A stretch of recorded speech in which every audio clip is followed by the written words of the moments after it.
Welcome to the March of the Apes issue of RAMPS. Here's Matthew. Here's Rushka. In this episode, we have self-defense with Aubrey Ryan and Chris Haynes. I'm gonna come at you like I have on my defensive barrier. We also have featured artist Steve MacArthur. He's a chef and he'll be teaching us how to make creme brulee. We have a new section called Skate Park Maintenance. And we have our new in the field correspondent, Aubriana. Aubriana, she's such a darling. She'll be catching up with Jeff Schlosser, who's RAMPS music man. Thank you, Ramps. We have featured skater Nate Akers.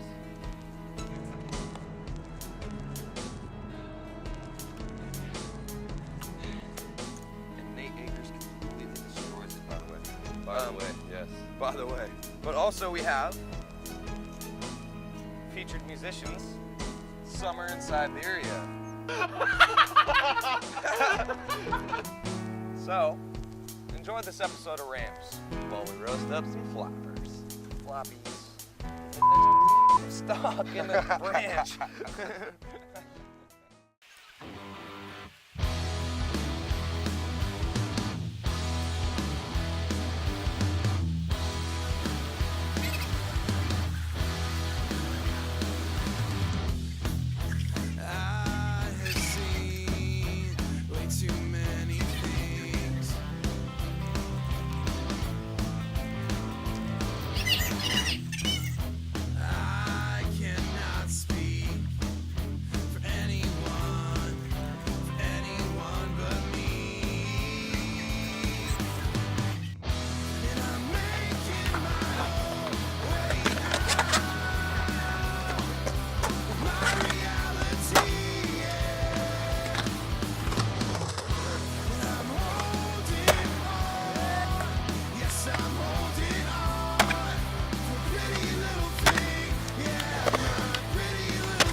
Two of us sitting here in this tiny little town.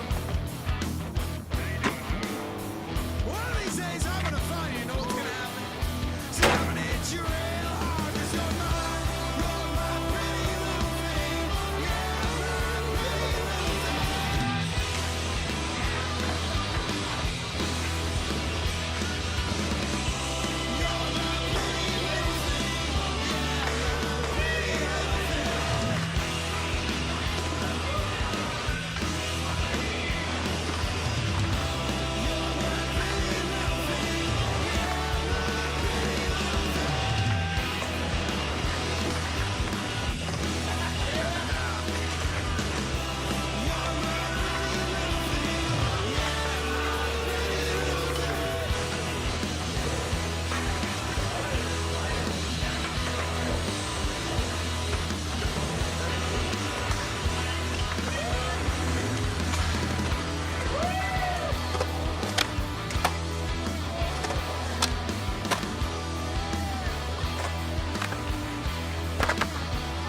Broke the MK.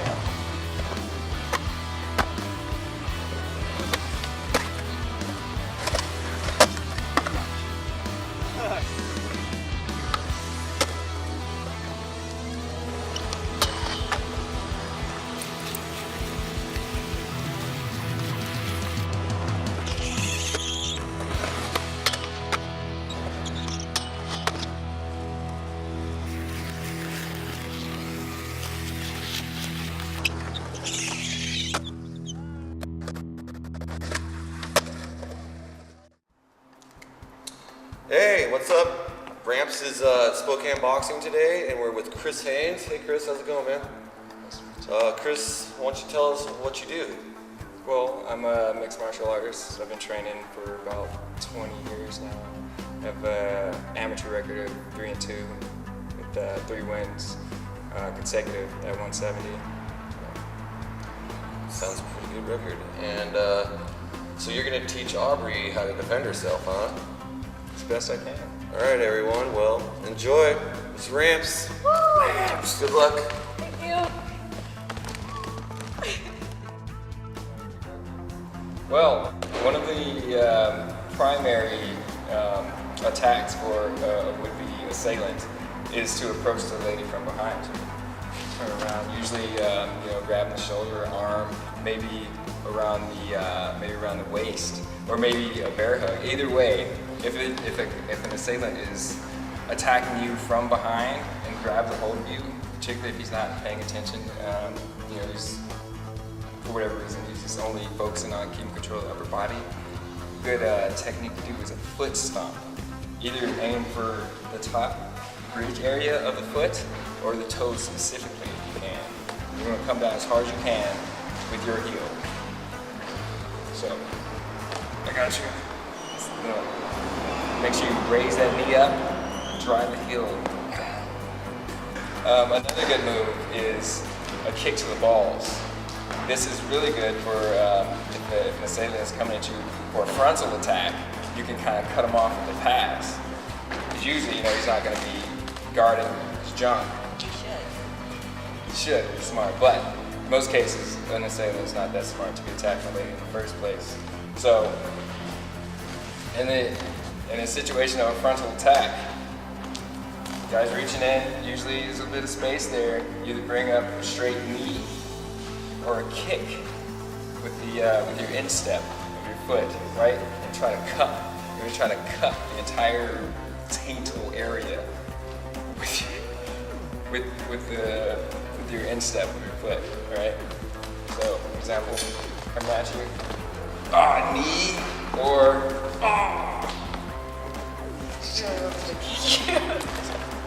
it deflected a bit off my inner thigh.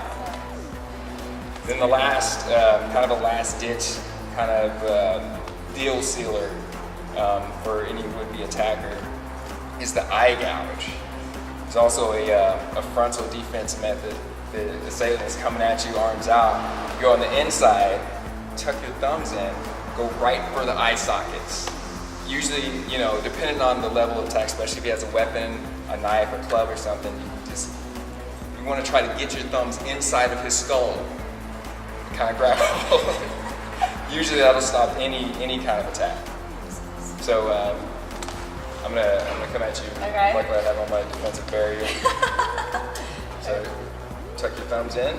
Make sure you have the joint bent so you don't not too you want to bend the. There you go. Right into the eye sockets. Okay, you ready? Yeah.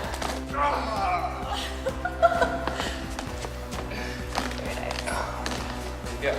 Those are your 3 fail-safe defense moves that any person can use of any size to disable, particularly a man, because usually women aren't attacking like that.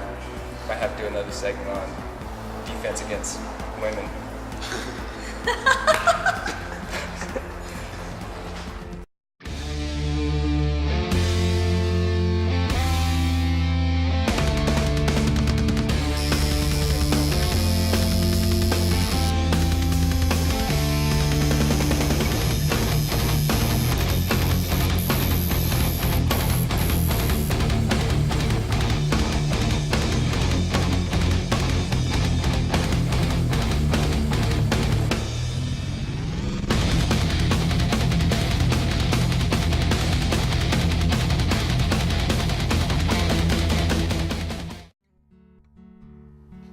Hello, we're in Kendall's kitchen with RAMPS featured artist Steve MacArthur. Today he's going to show us how to make creme brulee to improve your miss or your man. That's right, man. Alright, now first things first, we're going to start off with what you need to get this thing going on. Let's go through a quick list of ingredients. It's a very simple dish. We got some eggs here. We got some cane sugar, just white sugar, general sugar you get at the store, you know. We also got some heavy whipping cream. You can use regular whipping cream. Heavy whipping cream works a little bit better for you though. And last but not least, pure vanilla extract. This is going to give you that really good flavor that you're looking for. Now as far as the equipment that we got, we're looking at a mixing bowl. We got a little saucepan here, you know, just like some little pot that you can, you know, kind of heat up. Measuring cup, 1 cup actually. And then we've got 2 oven safe dishes. Now make sure if you're doing this, your dishes are oven safe or else they're going to just shatter on you in the middle of the oven. And we also have a whisk. That's all you need. So if you're going to go ahead and try this at home, just kind of assemble that gear and we'll be ready to roll. Alright, so what we're doing here is we're separating the yolk from the egg white. What we're going to do is just crack our egg. Kind of peel off the top part like that. Now you got to be careful that you don't actually break the yolk. You don't want to do that yet, like I just did actually. Luckily I got all the egg white out of there. See, that's what happens when we break the yolk. You get a bunch of yolk all over your fingers. Then the yolk's on you. Ah. Now the key here is your egg to heavy whipping cream ratio. You're going to want to have 2 eggs to every 1 cup of heavy whipping cream. 1 cup is 8 ounces. Usually heavy whipping cream is going to come in about a pint or a quart. A pint is 2 cups. So if you're doing a pint, you're going to want 4 eggs, or 4 egg yolks at least. Alright, I'm going to go ahead and wash my hands real quick. Always wash your hands frequently. Foodborne illness is a terrible thing. Now that we've got our eggs separated, we've got our yolks up in here, what we're going to do is we're going to start getting our cream a little bit warm. Now the reason that we do this is so that it doesn't shock the eggs and cook them a little bit, because you don't want them to cook before you actually put them in the oven. So what we're going to do is get our heavy whipping cream in our saucepan here. We're just going to set it to a nice low heat. Generally speaking, on an oven you're looking at like maybe 3 or 4. You don't want to burn it, you don't want it boiling, you just want it to get up to about 100, maybe 110 degrees.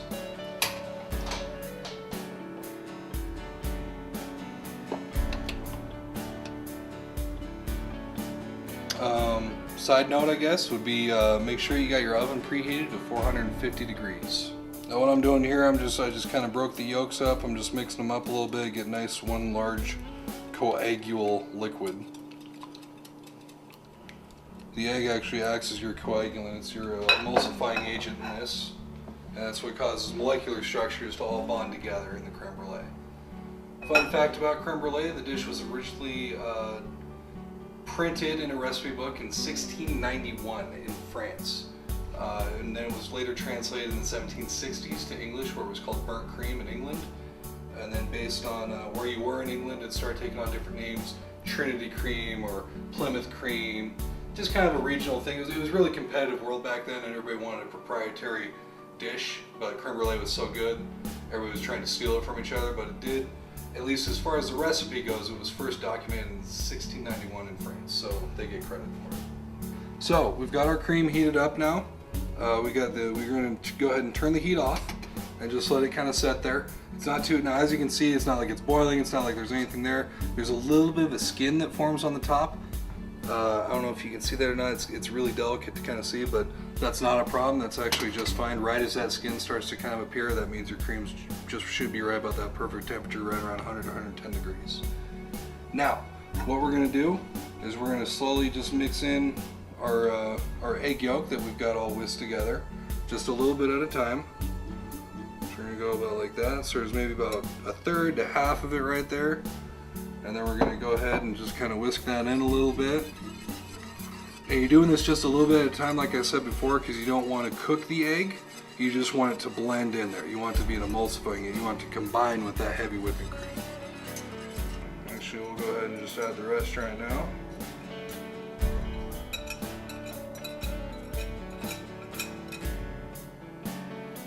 Alright, we'll get that guy mixed in there. Next up, we're going to go ahead and add our sugar. Now again, I'm just using your standard white sugar that you get in the store. It's nothing too crazy. If you want, you can try it out with some cane sugar or even some fresh sugar that you grind up yourself. Gives you some pretty interesting flavors. I recommend starting with just a standard cane sugar though, because it's a little bit easier to work with, and also it's something consistent. And then once you maybe get the dish down, just, experiment, branch out, try some different things. You might find something that you like. So we got our cup of sugar measured out. Now you don't want to just throw it all in there at once. You want to just kind of like we do with the egg, you add a little bit and then mix it in. And then as that gets nice and mixed in, you add a little bit more and then mix it in. Another interesting side note just about cooking in general, the very first cookbook is believed to have been created by the Vatican chef back in the 1400s. And it was, I can't remember the specific name, but it was 5 volumes. And it was a very detailed look at how not only to cook food, but also how food interacted with the body and also with the spiritual body. Of course, during that time, the Catholic Church was a very dominant force in the world, and so you can imagine that the chef of the Vatican probably had a bit of influence and was probably influenced himself by the powers that be. And so it's a very interesting book, a little bit dated for sure, but it's interesting to see where the history of food kind of comes from. And it's fun to read about that kind of stuff, at least it is for me, hopefully it is for you. Alright, now at this point what we have here is a custard. That's just your standard custard, like if you, let's say you're eating a donut, that's going to be, this is essentially a custard mix right here. Now this is a little bit thinner because we're going to be baking it off in the oven. A custard that you would get in a donut, let's say from Albertsons, is going to be a lot thicker, it's a lot creamier, it's almost like a pudding. So you use a little bit more sugar, maybe even a roux or a flour or something like that, something to thicken it up a little bit. But this is kind of our standard right here. Now, one thing, of course, if you're in the kitchen, you gotta taste. You don't know if it's good until you taste it. I don't want to go any further until I taste this. I want to make sure I've got the right amount of sweetness. So I'm gonna grab a spoon real quick. All right, and when you're tasting, you don't necessarily need like a whole soup spoonful or anything like that. You just need a little bit, just kind of coat the spoon. Delicious. All right, so we're gonna go ahead and add our vanilla extract.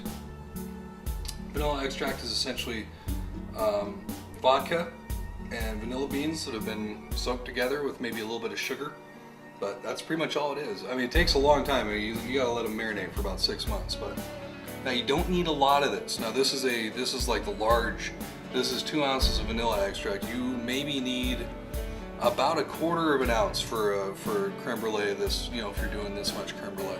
So all we're gonna do, we're just gonna add a little bit, about yay much, and then we're gonna go ahead and just mix it in there. It won't change the color too much. It might make it just a little bit darker, but you'll still have kind of a pastel, like an Easter yellow color to it. And then we're gonna go ahead and take another quick taste to make sure that we like where we're at with that. I like it. I like it a lot. So now that we've got our blend, we've got our mixture here. We've got our oven preheated to 450 degrees. So what I'm gonna do now is take my 2 dishes, again, oven safe, good to go in the oven. I'm going to go ahead and pour some of my creme brulee mix in each one of these dishes. You don't want to go too much. If you do too much, it kind of messes with your baking time. Generally speaking, you're going to want to, for your standard creme brulee, anywhere between 4 and 6 ounces. As an indicator, that's a half cup to 3/4 of a cup. Now, if your dishes are wider and more spread out, you can go a little bit more because it's not going to be as thick, but you don't want it to be too deep. That's the thing. You don't want to go any thicker than maybe about 1.5 inches on the liquid depth of your creme brulee.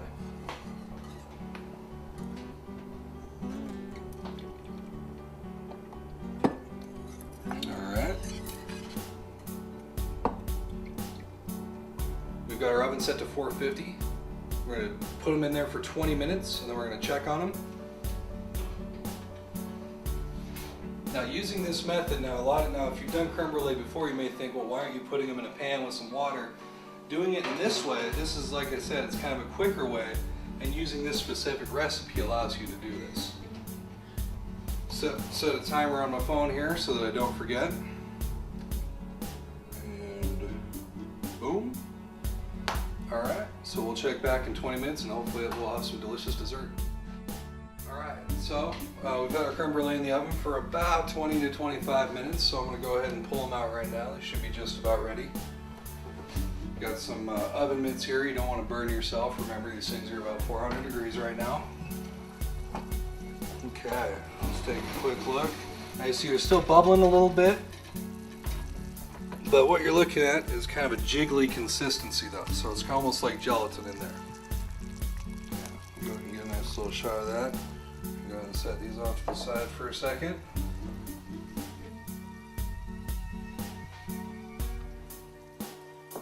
Alright, what we're going to do is we're going to let these cool down for a little while so the liquid inside has a chance to kind of reform and cool and come together. And what it's going to do is going to solidify. Alright, you may be wondering why we're outside. Now, usually with creme brulee, what you're going to do is sprinkle a little bit of sugar over the top. And you got a handheld butane torch, and you're going to just do a little bit of this guy over the top. Kind of caramelize that sugar, burn it on there a little bit. Since this is RAMPS, I figured we better up the ante, so went ahead and busted out the old flamethrower, and we're gonna just do this something proper. So let's go ahead and see if we can't get this guy going. So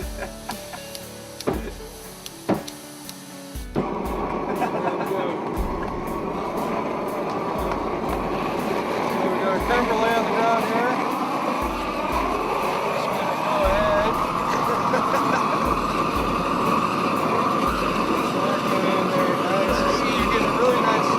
Golden brown on the top of it, that's the sugar caramelizing over the top.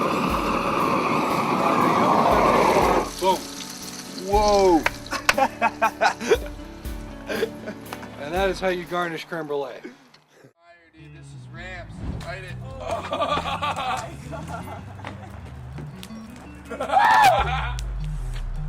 Pretty sure I just burned my hairs, but This guy's not in our band. He should move out of the shop. it's my show. I'm Rusty Coat Hanger. I'm Minnie Coat Hanger. Baby Coat Hanger. Rusty Coat Hanger. What? And you're watching Ramp. That ramp over there rocks. Ramp. I'm watching RAMPS. About to get rad in here. Rip. Fine, bro.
welcome back.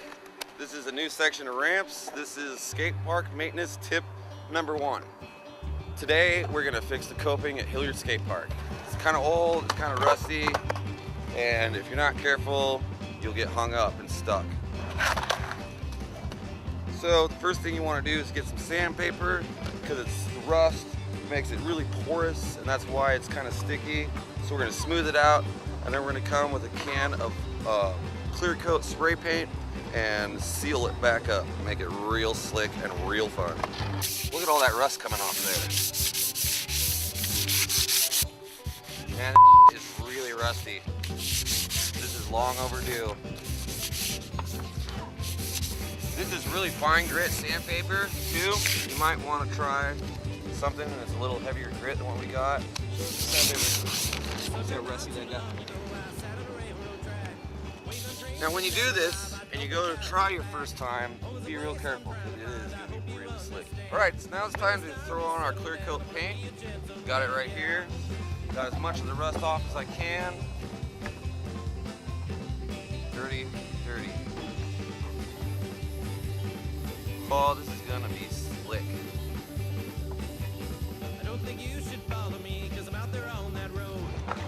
Alright, once you're done with the spray paint, next thing you do is go lurk in a corner, let it dry, and you're ready to shred. Enjoy.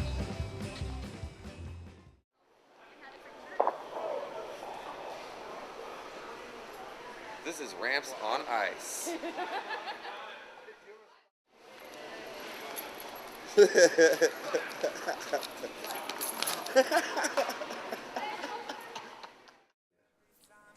Hi, my name's Aubriana, and I am your new Ramps girl. I'm sitting here with... Jeff Schlosser. Jeff is a Ramps god. He puts together a lot of stuff for them. What kind of stuff have you done? Fill me in, since I'm the new girl. Yeah, I do a lot of the music scoring for them on their videos, and I did like the introduction song. I created that, and quite a bit of a throughout the whole entire video, all their videos, they're playing a lot of my music. Good. That's really cool. What are you up to now? Like catching up? Well, we are working on a project for the Trayvon case, and there's a lot of controversy going on right now about hoodies and people feeling racism in the U.S. right now, and we decided to create a song called "Put Your Hoodies Up." Yeah, put your hoodies up, because a lot of people are really hurt by this whole by this whole case, and especially Geraldo Rivera mentioned that wearing a hoodie makes you look suspicious, and we think that that's extremely racist. I think everybody has a hoodie, and so that would make everybody here Suspicious of something. You know? Yeah, we have 3 verses going on that are empty, and so we're gonna put the song up online and let people battle, like not battle, I would say compete, and whoever has the best verse, we want to put the song together, that we want them to send it to us, and then we're gonna mix it and put the song together and upload it, and we want to sell it on iTunes, Amazon, eMusic, and all the money that we make off of that song is going to go to a Trayvon fund. That's a very beautiful thing. So where is everything going to be available at? We're going to upload it on iTunes or YouTube. We're going to build a site, and we've got paperstreetproductions.com that we're going to upload it on. And we're still in the works of getting it put together, but I'm pretty sure that by the end of this month we'll have it uploaded and ready to go, and hopefully have some submissions back to us so we can start putting the songs together. Do you have a sample of that? Yes, we do. Can we hear it today? Yeah. That's pretty badass. It's all over online news, so When that's you big see a stuff. black guy, It's gonna Latino be youngster, national. particularly on the street, you walk to the other side of the street. You try to avoid that. This is Aubriana checking in. This is Jeff. Thank you, Ramps. Well, here we are again, and today we got our featured skater with us, Nate Akers. Good kid. Nate, Let's just start this interview off with asking you if you're afraid of heights. Yeah, when I'm not skateboarding extremely, but when we're skating, no. No? Not really. You like heights? Yeah. The bigger the better? Yeah, it's fun. Very nice, very nice. So, how long have you been skating? Probably like 9 years now. 9 years? Yeah. And how old are you? 19. 19, so you started when you were 10. About then, yeah. What was your first board? A baker. A baker? Yeah. What kind of trucks and wheels you have? I don't remember, honestly. Really? Yeah. I was hoping you said independent, but... Well, this kid slays it, and I hope you guys enjoy.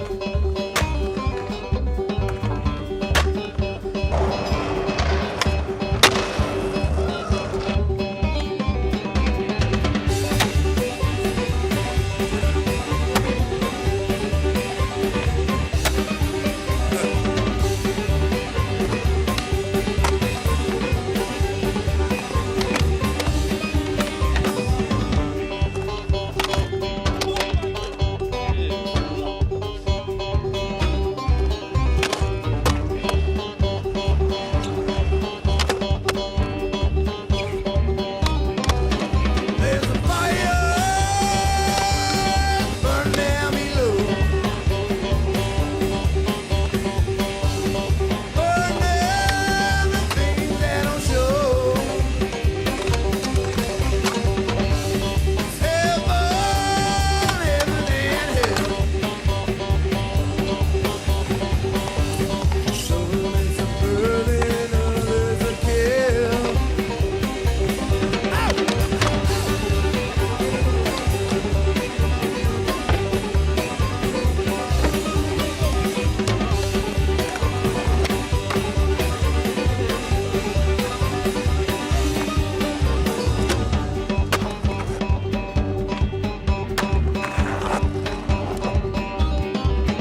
Yeah, 'cause that man, he comes out at night. He's staying out of sight. Sailed all right around the bend. To the beginning and the end. He's got a boogeyman, boogeyman.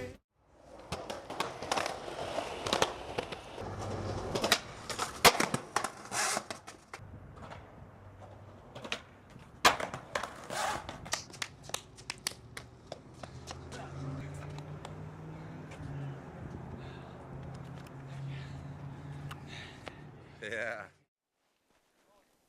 Hey, this is Aubriana, RAMPS' new field correspondent, and we are in the field. Wait, guys, Matthew, Ruska, where are you? Guys, where'd you go? Hello, this isn't funny.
and I got lucky enough to talk with Summer in Siberia. These are my boys. You guys have a new record out. These guys have a new record out, and I want to hear about it. Well, funny you should ask.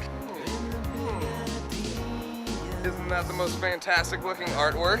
Done by our friend Jamin Kuhn, recorded in Bradley Perry's dungeon. In this guy's dungeon, I was lucky enough personally to hear this record before it was released, and this is phenomenal. It's unfair how good these guys are, and we're privileged to have these guys talking to Ramps right now. What do you call a little bear with rubber glue? It's barely... Ew, close. Oh, okay. You got the unbearable... Oh, closer! No! Oh, bear! He's too grizzled. He's cupboard! Talk about where they can find your record. You can go to summerinsiberia.bandcamp.com. Justin, please! No, it's Thrust. Justin, please! Sign my... Justin, what do you do? I sing and play the keyboards. Alex, what do you do? Keyboard, bass, backup vocals. Bradley Perry, what do you do? I play guitar. And these guys are amazing. Everybody watch.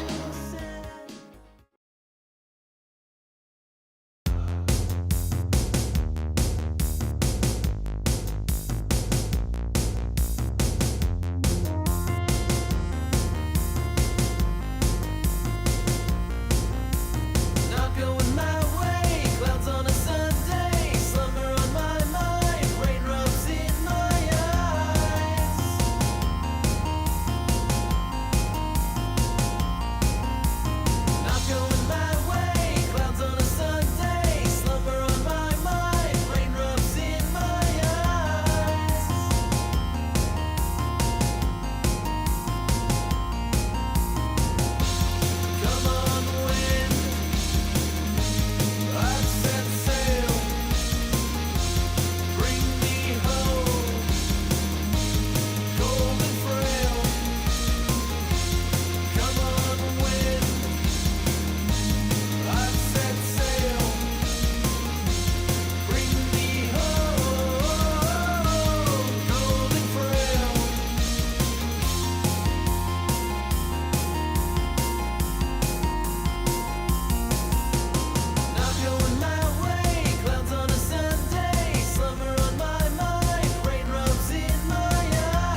Thanks for watching this episode of Ramps. Join us next time when we show you some more crap you didn't think you'd like. Boosh! Slow, deep breath in and all the way out. Very nice. Very nice. Good job. Good job, both of you. Let's see what's going on. Ramps. Number one is what you gotta pay attention to. Me, I'm just Jeremy, you know, a friend of RAMPS and such, but what I just did, check it out. In my back. 4 hooks in the back. And we're gonna string myself up over the river there, dangle around for some fun. My favorite person. Hello. You're just explaining what's going on? Yeah. It's more or less an energy pull. I'm not even sure how long I've been doing this. Do you know when we started? Over 2 hours. Has it been 2 hours? It's almost 6:30.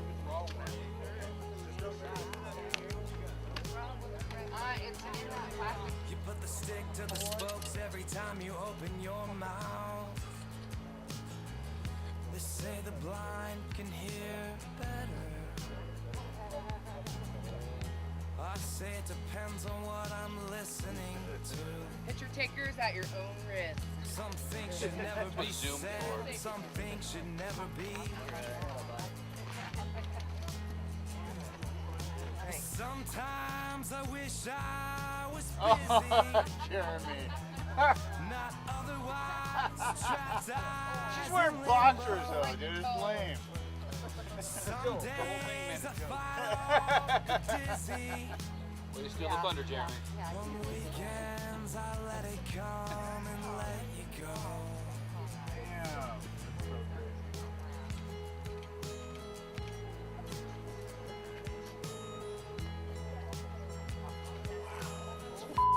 Crazy, man. How many hooks has he had? I had a blast last night. Yeah. Drank too much and had a fight. Fight the friends who feed and need a friend who needs to bleed.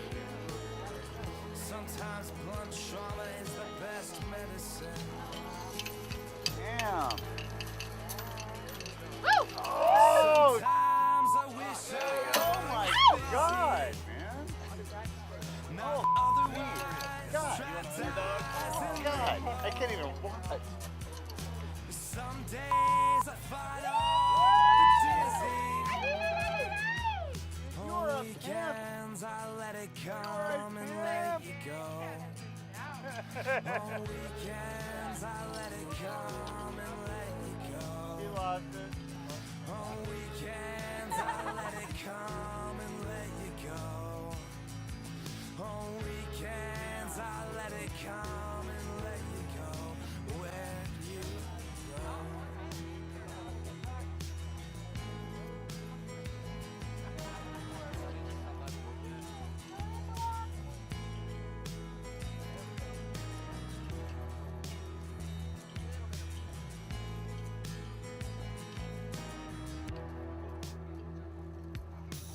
This is what it feels like when the cast is bigger than the crowd. Yeah, this is what it feels like when the cast is bigger than the crowd.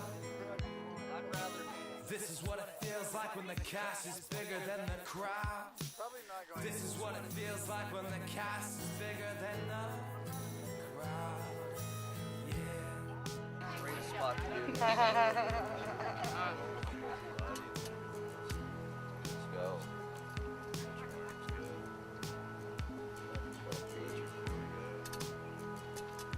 I had a blast last year. Toured a bunch and partied. Never shed a tear. 365 days with a dry face. Imagine that. Package it, sell it. Imagine that. Package it, sell it. Imagine that. Package it, sell it.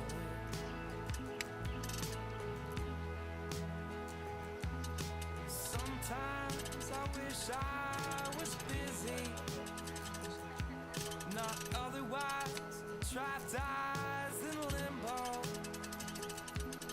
Some days I fight all